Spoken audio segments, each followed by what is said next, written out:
dentro de lo que inspira el movimiento Mira, su ideología de renovación absoluta, de valores y de méritos, nosotros celebramos la presentación de este proyecto de ley, típico proyecto de ley que se endereza a buscar la unidad nacional. Ha dicho el movimiento Mira que no está en la unidad nacional, pero sí está por la unidad nacional.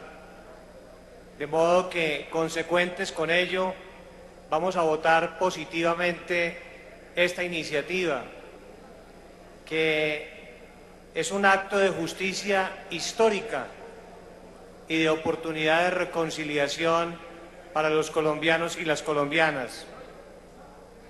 Asimismo, la ley es un gran paso hacia el restablecimiento de derechos o hacia la restitución de derechos. ¿Qué significa para los colombianos, las colombianas que están viendo la transmisión?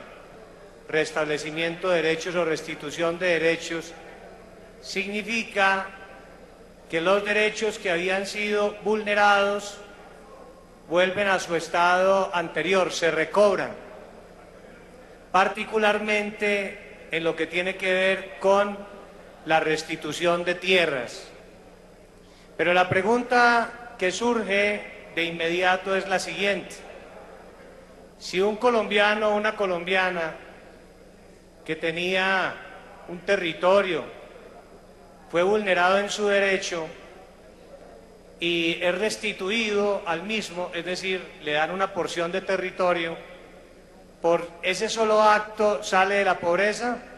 No, su condición de pobreza permanece. Es decir que la restitución de derechos o el restablecimiento de derechos, que es la vocación clara de esta ley, que es una ley de justicia histórica, de reivindicar a las víctimas y no solo a los victimarios, como históricamente ha venido sucediendo en el país, restituye los derechos, es eso. Las personas vuelven a su estado anterior, recobran, por ejemplo, una porción de territorio, pero por ese mero hecho no superan la pobreza o las condiciones objetivas de pobreza que les han venido acompañando por décadas.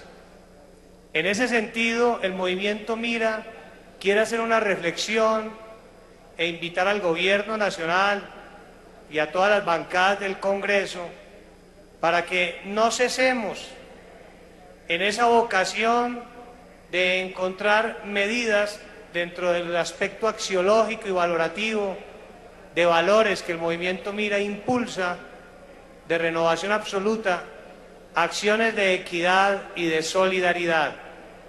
Si uno lee el texto de la ley en no pocos artículos, encuentra, por ejemplo, en materia educativa, medidas de carácter muy general, que están generando muchísimas expectativas en las víctimas, pero que a la hora de la concreción, a la hora de la practicidad, a la hora de la efectividad y materialización de esos derechos, surgen muchísimas inquietudes.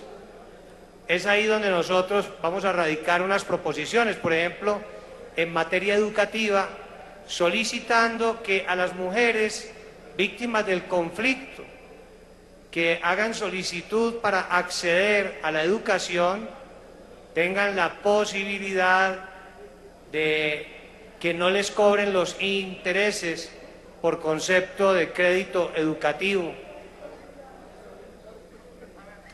Dentro de lo que hace parte de esa restitución de derechos, nosotros invocamos la importancia del ejercicio de los derechos.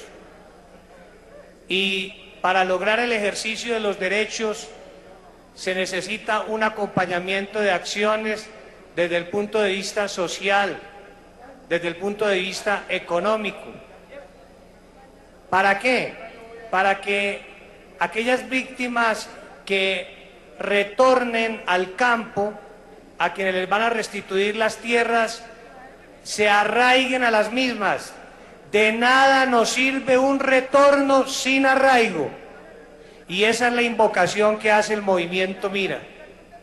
Que si vamos a lograr el retorno en virtud de la restitución de derechos, particularmente de las tierras, se garantice en Colombia el arraigo a esos territorios.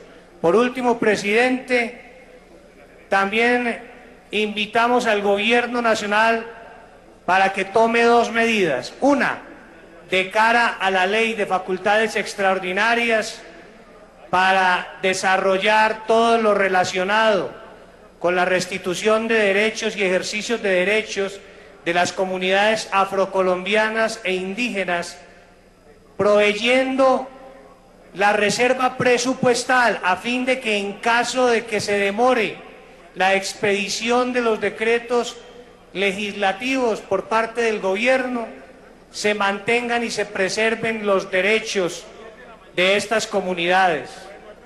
Y por último, presidente, lo que está viviendo el país, para superar el ambiente de carruseles, también en la entrega de títulos hay que establecer un blindaje moral y garantizar una transparencia en la provisión de los cargos y de los funcionarios que han de asumir todo lo que es la asignación de títulos desde la nueva unidad administrativa que se está creando. Gracias, presidente. Tiene la palabra el senador Carlos Sama y luego el doctor Juan Carlos Restrepo.